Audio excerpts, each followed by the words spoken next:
Hai, saya Hendrik Lim. Salam Inspiru, inspirasi untuk pelaku usaha Indonesia. Ini sambil berjemur, rileks gitu ya, menenangkan diri ya.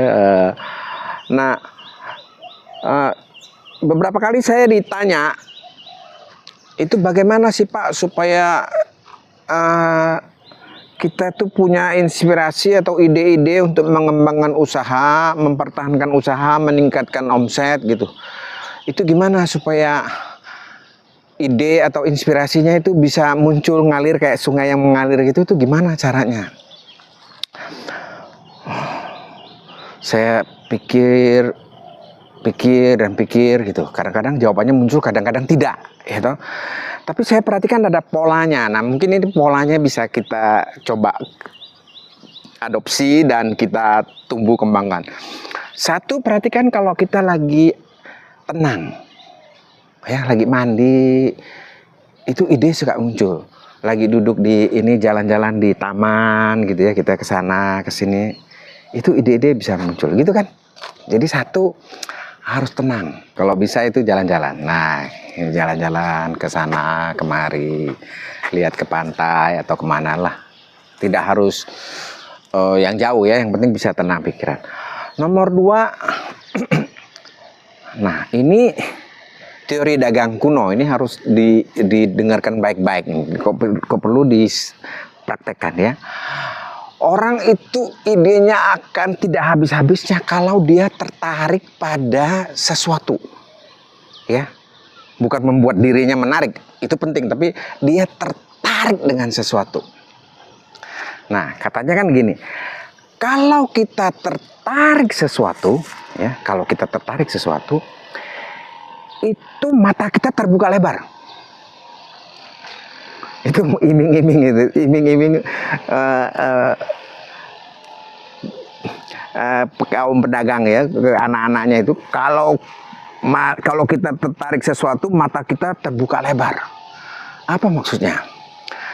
Coba perhatikan, kalau kita tertarik pada mobil warna kuning apa biru Mediterranean, Bapak Ibu mau beli, teman-teman mau beli, maka kayaknya di jalan mobil itu akan sering banget kelihatan, betul kan? Ya kan? Jadi begitu kita tertarik sesuatu yang selama ini kita pikir nggak pernah kelihatan mobil kuning, sekarang di mana-mana tertarik, ya kan?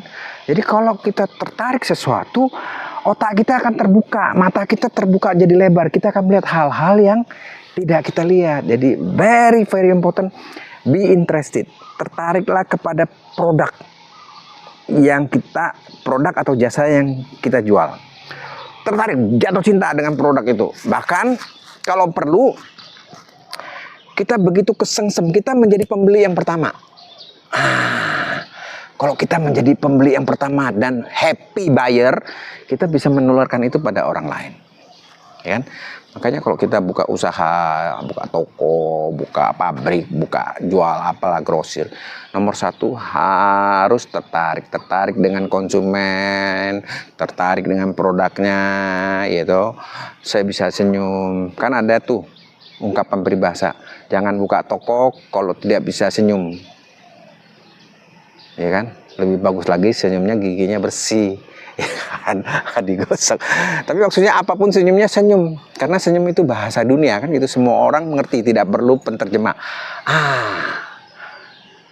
Kalau tidak bisa senyum, tidak tertarik dengan konsumen, jangan buka toko, maksudnya tidak usah masuk dalam dunia usaha, yang lain aja, gitu kan? Jadi kalau kita satu tenang, dua tertarik, ya, nah ide-ide itu akan muncul dengan sendirinya. Ini perlu dilatih terus menerus, nanti ide itu akan makin sering, ada aja muncul, tak gitu, dan dia akan gelinding. Jadi belajar untuk tertarik terhadap apapun yang kita lakukan, be interested, gitu. Kok perlu kesengsem di dalamnya. Tapi selain itu juga harus tertarik dengan konsumen, ya kan? Dia maunya apa sih kebutuhannya, problem dia apa sih. Nah, begitu problemnya kita beresin, dia pasti buka dompet sebagai ungkapan rasa terima kasih. Saya Hendrik Lim. Salam Inspiro, inspirasi pelaku usaha Indonesia.